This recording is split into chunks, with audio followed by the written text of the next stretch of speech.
तो अब हम लोगों की मेरी जॉइनिंग हुई है, जैसे कि ऐसे मुझे होम डिस्ट्रिक्ट मिला है, पर मेरे गांव से मतलब कम से कम 20 25 30 किलोमीटर दूर मिली है स्कूल।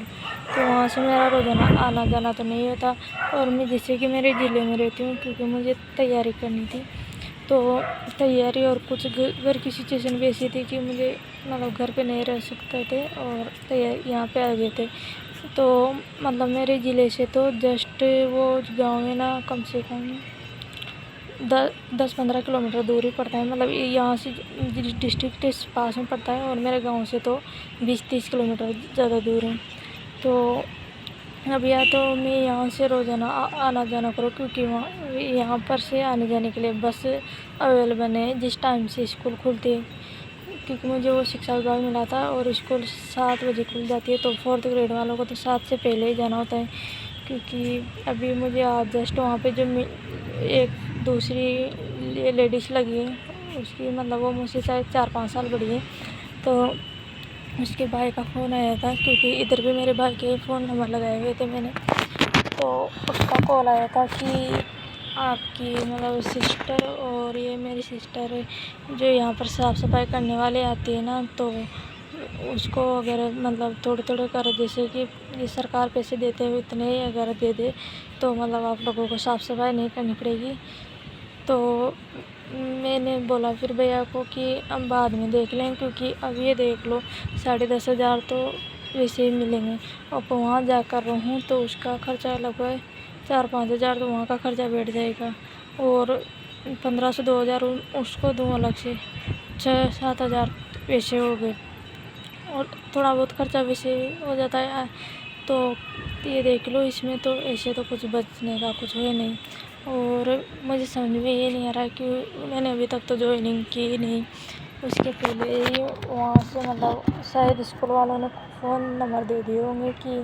इस नंबर पर कॉल कर लो, क्योंकि स्कूल वालों के पास मतलब जो जिनकी ज्वाइनिंग होनी है वहाँ पर उनके फ़ोन नंबर चले जाते हैं। तो उन्होंने उन भैया को, दूसरी लड़की के भैया को दे दिया फ़ोन नंबर कि आप इस पर कॉल कर लो। शायद वो लड़की शायद जनरल की या फिर EWS की थी, पता नहीं, इतना मैंने देखा नहीं। पर ये देख लो, उसको उसका खुद का गांव ही मिला है। और वैसे मैं भी अभी तक जाके देखी नहीं कि कितनी साफ़ सफाई करनी होती है, कहाँ क्या करनी होती है, लेटरिन बाथरूम की सबकी क्या किस किस की सब साफ़ सफाई करनी होती है।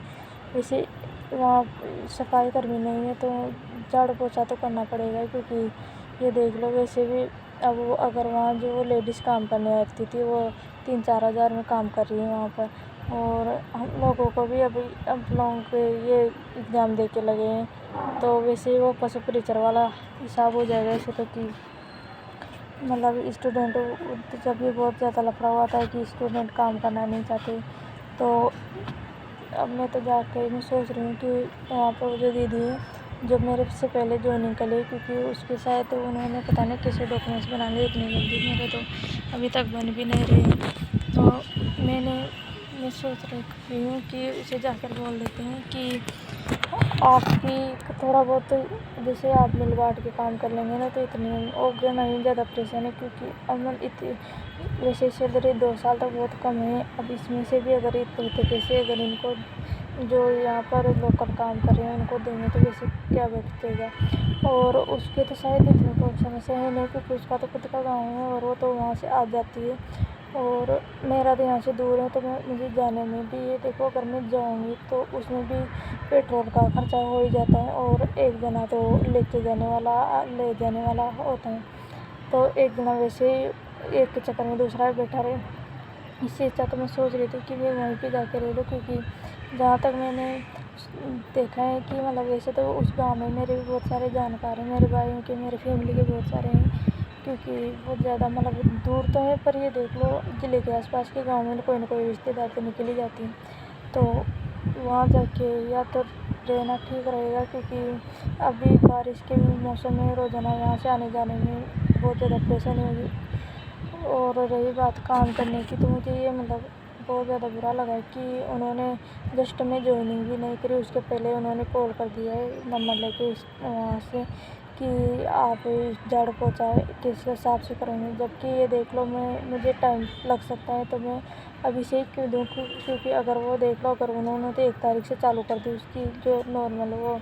वहाँ जो लेडीज़ काम करती है ना उसकी सैलरी, तो उनकी तो वैसे ही चल रही हैं। तो अभी तक तो मैंने जॉइनिंग नहीं की, तो अभी तक तो मेरा वहाँ पे काम में योगदान देने का क्या मतलब निकलता था, क्योंकि वे सोच लो अगर मैं 5-6 दिन बाद भी जॉइनिंग करती हूँ तो 5-6 दिन की तो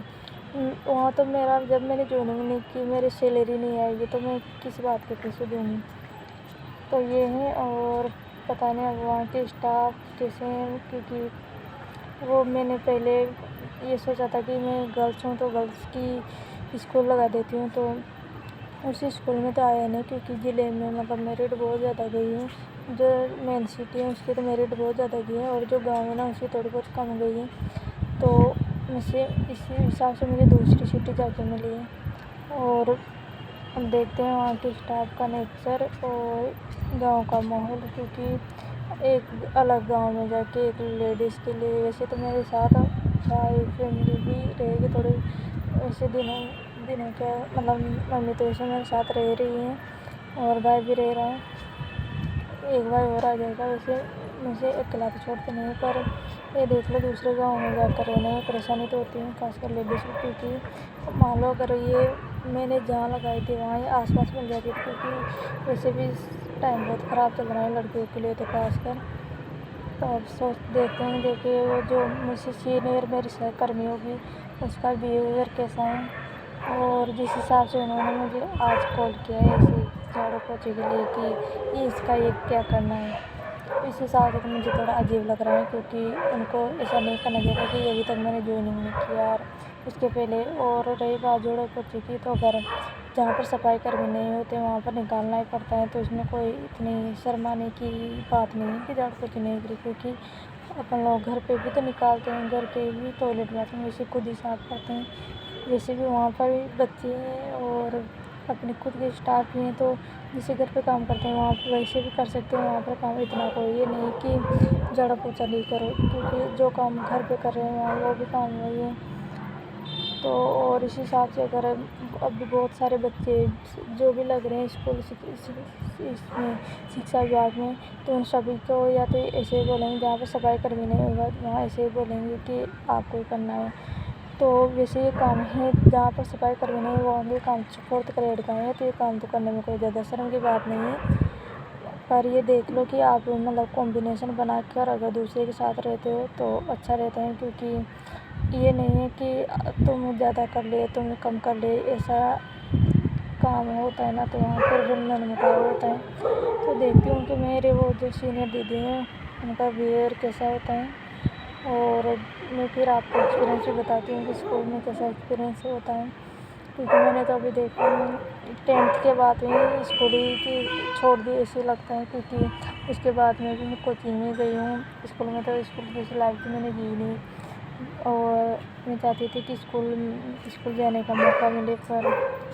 ये देख लो 3rd ग्रेड में तो हुआ नहीं कुछ। अब देखो 4th ग्रेड में कैसा माहौल हो रहता है, जहाँ तक मैं उम्मीद करती हूँ कि सही रहे, क्योंकि स्कूल वैसे मैं धन्यवाद मानती हूँ कि शिक्षा विभाग मिल रहा है और बच्चों के साथ रहने का मौका मिलेगा, क्योंकि ये लाइफ है स्कूल की लाइफ वापस जीने का मौका मिलेगा। इसमें सफाई इसमें कपड़ा ये 4th ग्रेड के अंदर ही जो नौकरी लगी इसमें। तो चल देखते हैं मेरे डॉक्यूमेंट्स कितने दिनों में बनते हैं, क्योंकि मेरा पुलिस वेरिफिकेशन और हेल्थ सर्टिफिकेट में थोड़ा टाइम लग रहा है, क्योंकि अभी मेरे साथ जाने वाला नहीं है। तो फिर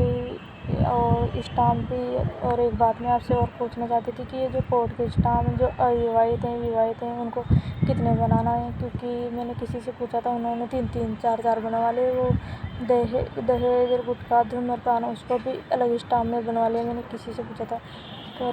देखते हैं कि कैसे बनाते हैं। और मैंने बहुत सारे मतलब यूट्यूब चैनल पर भी देखा कि वैसे तो वो बोल रहे हैं कि अविवाहित को 2 बनाने हैं, विवाहित को 3 बनाते हैं।